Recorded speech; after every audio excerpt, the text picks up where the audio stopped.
बिस्मिल्लाहिर्रहमानिर्रहीम। जैसा कि आप हज़रात ने थंबनेल के ऊपर लिखा हुआ पढ़ा कि अल्लाह जल्ल शान उस शख्स को अपनी रहमत से दूर करते हैं। एक हदीस इसके मुतालिक आपके सामने ज़िक्र करेंगे और एक वो हदीस आपके सामने ज़िक्र करेंगे जिसके मुतालिक रसूल अकरम सल्लल्लाहु अलैहि वसल्लम ने इरशाद फरमाया वो शख्स कभी जन्नत में दाखिल नहीं होगा। और फिर एक तीसरी वो हदीस आप हज़रात के सामने ज़िक्र करेंगे जिसके मुतालिक रसूल अकरम सल्लल्लाहु अलैहि वसल्लम ने इरशाद फरमाया अल्लाह जल्ल शानु उस शख्स को जन्नत में ज़रूर दाखिल फरमाएंगे। आइए ज़रा इन अहादीस मुबारक को पढ़ते हैं। अल्लाह जल्ल शानु हम सब को सही तरह समझने की, उस पर अमल करने की तौफ़ीक़ अता फ़रमाएँ। हज़रत अबू रदा लैसी बीमार हो गए। हज़रत अब्दुर्रहमान बिन औफ़ रज़ी अल्लाह ताला अन्हु उनकी इयादत को गए।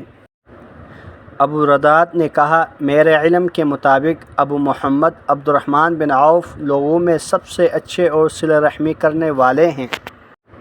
अब्दुर्रहमान बिन औफ़ ने कहा मैंने रसूलुल्लाह सल्लल्लाहु अलैहि वसल्लम को फ़रमाते हुए सुना अल्लाह तबारक व तआला ने फ़रमाया मैं अल्लाह हूँ, मैं रहमान हूँ, मैंने रहम यानी रिश्ते नाते को पैदा किया है और उसका नाम अपने नाम से मुश्तक़ करके रखा है, इसलिए जो उसे जोड़ेगा मैं उसे अपने रहमत से जोड़े रखूँगा और जो उसे काटेगा मैं भी उसे अपने रहमत से काट दूँगा।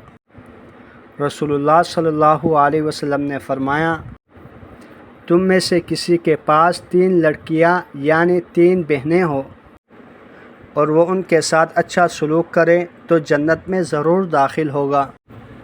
नबी अकरम सल्लल्लाहु अलैहि वसल्लम ने फ़रमाया सिला रहमी करने वाला वो नहीं है जो बदला चुकाए, बल्कि हकीकी सिला रहमी करने वाला वो है जो रिश्ता नाता तोड़ने पर भी सिला रहमी करें। जुबैर बिन मुतइम रज़ी अल्लाह ताला अन्हु कहते हैं कि रसूलुल्लाह सल्लल्लाहु अलैहि वसल्लम ने फ़रमाया रिश्ता नाता तोड़ने वाला जन्नत में दाखिल नहीं होगा।